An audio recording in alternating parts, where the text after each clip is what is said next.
माँ की कोख में जो वेद शास्त्र पुराण उपनिषद इत्यादि जो भी धर्म ग्रंथ हैं उनमें महान ऋषियों की गाथाएं, उनकी गाथाएं हैं।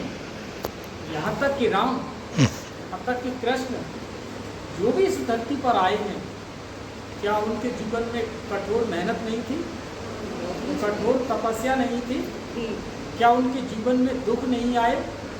क्या उनकी आंखों में आंसू नहीं आए? जब कृष्ण के बेटा उदुम्ब का जब हरण किया गया था तो वहाँ उनकी पत्नी वहाँ दिखाई गई लक्ष्मी के साथ में, तो कृष्ण की भी आंखों में आंसू आए।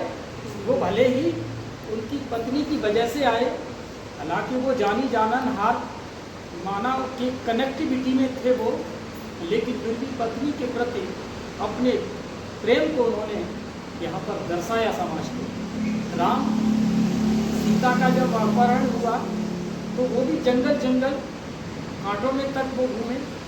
किसकी तपस्या नहीं है यहाँ पर, किसका कठोर परिश्रम नहीं है? वो सब हमारे लिए क्या है? वो सब हमारे लिए गुरु ही तो हैं। और गुरु का मतलब ही क्या है?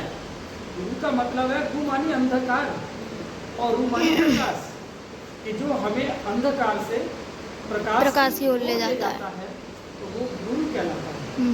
और गुरु पूर्णिमा हम बच्चे मनाने जा रहे हैं। अब पूर्णिमा का उसमें शब्द क्यों जोड़ा गया? वो पूर्णमासी वाले दिन क्यों रखा गया? ये क्योंकि इस धरती पर ये सृष्टि का सृजन माँ से ही हुआ है। ये सृष्टि का सृजन किससे है? माँ से। अब वहाँ रखा गया गुरु पूर्णिमा, माना पूर्णिमा माना पूरी माँ।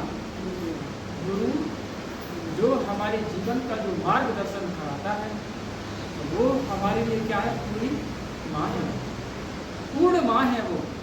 माना वो अपने आप में एक सफल माँ है, पूर्णतः माँ है। क्योंकि जब आपका बच्चा जब तब घर से निकलता है, स्कूल में जाता है, तो भले ही माँ भी उसका पहला गुरु है, लेकिन माँ भी कहती है कि बेटे अपने गुरु का आदर करना। तो माँ ने भी गुरु की ओर प्रेरित किया, इसीलिए गुरु सर्वोपरि हो जाता है। तो आज संसार में गुरु बहुत हैं, लेकिन भगवान ने भी कहा कि मैं सदगुरु हूँ। आज स्वयं परमात्मा ने कहा कि मैं सदगुरु हूँ। मैं बाप बन करके भी आया हूँ इस धरती पर, मैं टीचर बन करके भी आया हूँ और सदगुरु बन करके भी आया हूँ। मेरे एक रूप में, मेरे एक महाज्योति के रूप में मैंने जिसका तन का आधार लिया वो उसका भी तो नाम रखा गया ब्रह्मा। कहाँ पर माँ शब्द को नहीं जोड़ा गया है? ब्रह्मा का मतलब ही है कि बृहद, और बृहद का मतलब है बड़ा या बड़ी, और ब्रह्म माँ, माँ का मतलब है बड़ी माँ, बड़ी माँ।